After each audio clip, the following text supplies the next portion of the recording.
Bismillahirrahmanirrahim. Assalamualaikum warahmatullahi wabarakatuh.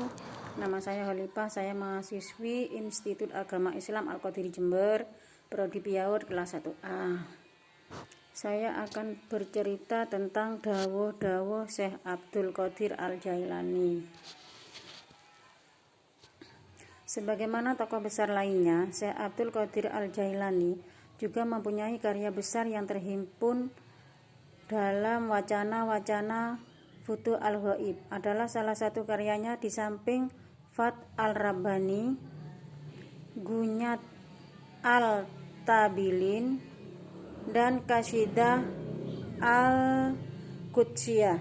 Semua karya tersebut merupakan karya monumental sufistik yang besar nilainya dan tinggi sastranya yang diwariskan kepada para putra dan muridnya. Pemikiran sufistik Syekh Abdul Qadir Al-Jailani banyak berorientasi pada masalah-masalah moral dan eteologis yang bersumber pada syariat Islam, Al-Quran dan Al-Sunnah, baik secara lahir maupun batin. Sebagaimana yang dikatakan oleh Ali Al-Hitti bahwa tarekatnya adalah tauhid semata yang disertai kehadiran dalam sikap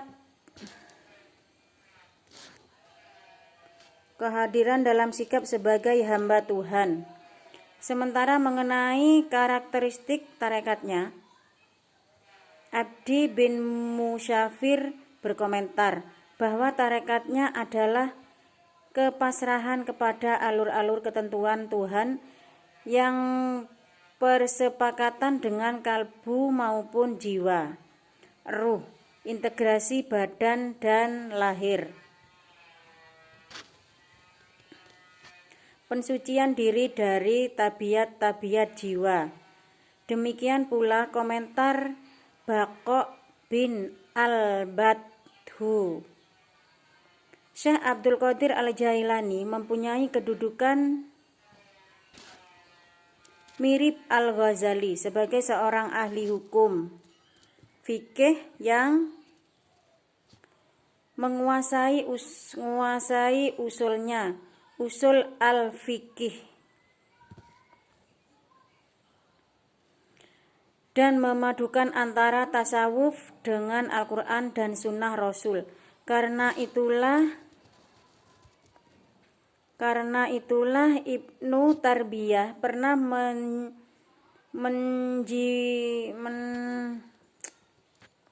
memujinya. Ia berkata, "Sayyidi, Tuan, pujaanku Abdul Qadir." Dan jika ada yang berlainan pendapatnya, ia mengatakan, ada yang mengatakan Abdul Qadir berkata begini dan begitu. Aku tidak yakin, mudah-mudahan itu bukan ucapannya. Aku pastikan itu bukan pendapat beliau. Kondisi politik pada masa Syekh Abdul Qadir Jailani ditandai dengan kekacauan pemerintahan yang berwujud dehumanisasi dan despiritualisasi. Lantas dari kalangan ulama memutuskan untuk hidup sufi dan menyeru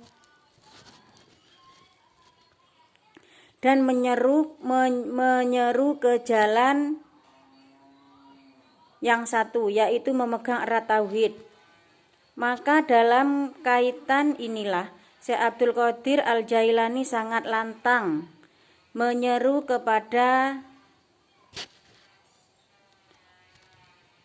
pemurnian tauhid dan menumpuk harta dengan jalan yang ilegal, koruptor, dan menuding kelemahan-kelemahannya. Engkau bersandar kepada dirimu dan semua ciptaan, kepada harta kekayaanmu, penguasa negerimu.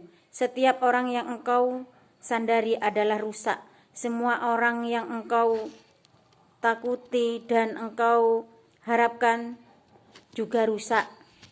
dan setiap orang yang kau lihat dalam keadaan bahagia dan sengsara itu akan rusak. Wahai hati yang mati, wahai orang yang musyrik, wahai para penyembah berhala, penyembah kehidupan dan harta, pengabdi para sultan kerajaan, ketahuilah mereka ditutupi oleh azab Allah Azza wa Jalla. Barang siapa yang mengganggu bahwa bahagia dan nestapa itu dari selain Allah, maka mereka itu bukan hambanya. Mengenai seruan tauhid, Syekh Abdul Qadir Al-Jailani pada bagian pertama pada konsepsi wacana memberi wawasan bahwa 3 hal mutlak yang harus dimiliki oleh seorang mukmin adalah menjaga perintah Allah, menjauhi dari segala yang haram dan rela dengan takdir. Dalam wacana kedua ia menuturkan, ikutilah sunnah Rasul dengan penuh keimanan, jangan membuat bid'ah, patuhilah selalu Allah dan Rasulnya, jangan melanggar, junjung tinggilah tauhid dan jangan menyekutukan Allah, sucikanlah senantiasa. Dalam konsepsi kemurnian tauhid dan penafsiran syirik, ia mempunyai pandangan yang sangat mendalam. Dalam wacana ketujuh dari Futuh Al-Ghaib disebutkan, jangan sekutukan dia dengan sesuatu apapun, jangan berkehendak dari diri agar tak tertolong orang-orang menurutnya. Kesyirikan tidak hanya penyembahan kepada berhala saja, tetapi pemujaan nafsu jasmani dan menyamakan segala sesuatu yang ada di dunia dan akhirat. Allah juga tergolong syirik, sebab selain Allah adalah bukan Tuhan, dan menggelamkan diri pada suatu selain Allah berarti menyekutukan Allah. Dalam keterangan lain ia menyebutkan bahwa syiriknya orang Khawas adalah menyekutukan kehendaknya, hendak iradah Allah, yaitu lalai dan terbawa suasana dunia. Orang yang sedemikian ini diperintahkan untuk bergegas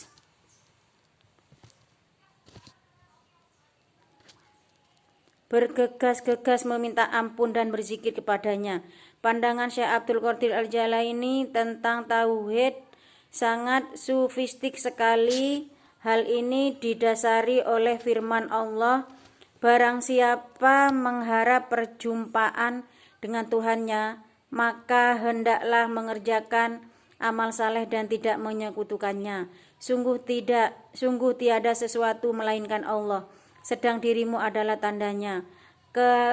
Kedirian manusia bertentangan dengan Allah. Segala sesuatu patuh kepada Allah dengan kehadiran manusia sebagai makhluk sekaligus miliknya. Demikianlah penanaman imani yang diprioritaskan Syekh Abdul Qadir Al-Jailani dalam melaksanakan tugasnya sebagai seorang dai yang berhasil. Karena iman sebagai tokoh ukur setiap individu yang mengaku sebagai seorang muslim. Oleh karena itu iman memerlukan pengakuan secara konkret dari subjek atas ketentuan yang berlaku menurut syariat ilahi. Karena iman tidak cukup dilakukan secara parsial. Iman sebagai manifestasi keyakinan diharapkan mampu mempertebal ketaatan serta menghapus tidak dualisme atau syirik. Langkah Syekh Abdul Qadir Al-Jailani dalam menyeru Umar seperti ini sangat tepat sekali. Sebab di saat dan kembali ke jalan Allah betul-betul diserukan dengan lantang, dengan pengalaman spiritnya yang sangat kuat. Hal ini mencontoh tindakan Nabi Muhammad SAW ketika menata umatnya pada periode Mekah. Syekh Abdul Qadir Al-Jailani adalah seorang Sunni. Karena itu ia tidak membenarkan pandangan Jabariyah yang fatal dan Qadariyah dalam masalah usaha manusia. Dalam memandang takdir Tuhan, ia mempunyai pandangan yang dalam konsepnya ia tuturkan. Janganlah engkau memilih nikmat dan menolak bencana yang datang dari Tuhan, sebab semua itu sudah dibagi-bagi menurut rencananya pada zaman azah, baik itu engkau sukai atau tidak. Sungguh bencana yang sudah ditakdirkan Allah mesti datangnya meski engkau benci. Oleh karena itu lebih baik engkau pasrah, tawakal kepadanya dalam segala hal, sebab Allah itu berbuat kehendaknya, yang hikmahnya pun Dia yang maha tahu. Oleh sebab itu ingatlah dan bersyukurlah jika engkau mendapat nikmat darinya. Sebaiknya jika mendapat musibah hendaklah bersabar dan menerima qadarnya, dan ketahuilah bahwa musibah itu tidak bakal menerima pada orang mukmin, melainkan hanya sebagai ujian belaka. Sesuai dengan hadis qudsi, Nabi Muhammad SAW bersabda, Allah berfirman, ketika aku memberi ujian atau musibah hambaku dan kemudian hamba itu sabar dan tidak mengeluh pada orang lain, maka akan aku ganti dagingnya dengan daging yang baru, yang lebih bagus. Demikian pula darahnya. Dan kalau hamba itu sembuh, maka hilanglah segala dosanya, dan apabila meninggal maka aku beri rahmat dalam surga.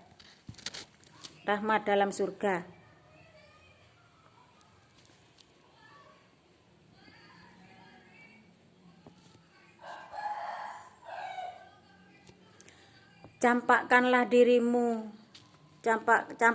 diriku ke hadapannya dengan sikap seperti bola di kaki pemain bola yang menggulirkannya dengan stiknya, bagaikan jasad mati di hadapan orang yang memandikannya, dan bagai bayi di pangkuan ibunya.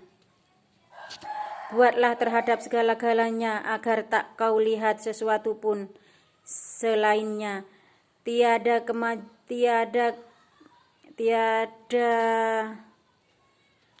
kemaujudan, kemudaratan, manfaat karunia dan penahan karunia. Anggaplah orang yang sarana duniawi dikala menderita dan ditimpa musibah sebagai cambuk-cambuknya yang dengan keduanya ia mencambukmu, dan anggaplah keduanya dikala suka sebagai tangannya yang menyuapinya, tetapi ia menolak kepasrahan total dan keputusan upaya kemanusiaan sebagaimana tuturnya. Jangan berkata, aku tak mau mohon sesuatu kepada Allah, sebab bila yang kumohon sudah ditentukan bagiku, tentu akan datang kepadaku, entah di mana atau tidak. Bila hal itu bukan bagianku, Dia tidak akan memberikannya kepadaku. Walau ku mintalah kepadanya segala yang kau inginkan, asalkan yang kau minta itu tak terlanggar dan merusak. Sebab Allah telah memerintahkan kita untuk memohon kepadanya, sebagaimana firman-Nya, mintalah kepadaku, niscaya dan kukabulkan permintaanmu. Mintalah kepadanya karunia-Nya, dan sabda Nabi, mintalah kepada Allah dengan penuh keyakinan bahwa baru diterima. Berdoalah kepada Allah dengan kedua telapak tanganmu. Jangan pula melupakannya Jangan pula melupakan upaya manusiawi agar tak terjadi korban keyakinan kaum fatalis Jabariyah, dan yakinlah tak satu pun terwujud kecuali atas izin Allah Ta'ala. Karena itu jangan Anda puja upaya manusiawi, karena yang demikian ini karena melupakan Tuhan, dan jangan berkata bahwa tindakan-tindakan manusia berasal dari sesuatu. Bila demikian berarti kau tak beriman dan termasuk pada golongan Qadariyah. Hendaknya kau katakan bahwa segala aksi makhluk adalah milik Allah. Inilah pandangan yang telah ditirukan kepada keterangan yang berhubungan dengan masalah pahala dan hukuman. Jelas di sini bahwa Syekh Abdul Qadir Al-Jailani tidak menghendaki manusia pasrah kepada nasib dan takdir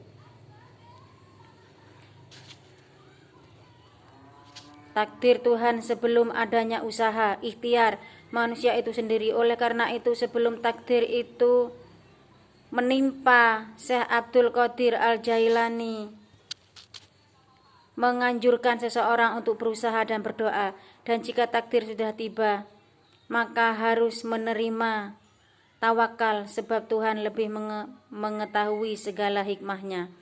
Demikian yang dapat saya ceritakan. Apabila ada salah kata, saya akhiri. Wassalamualaikum warahmatullahi wabarakatuh.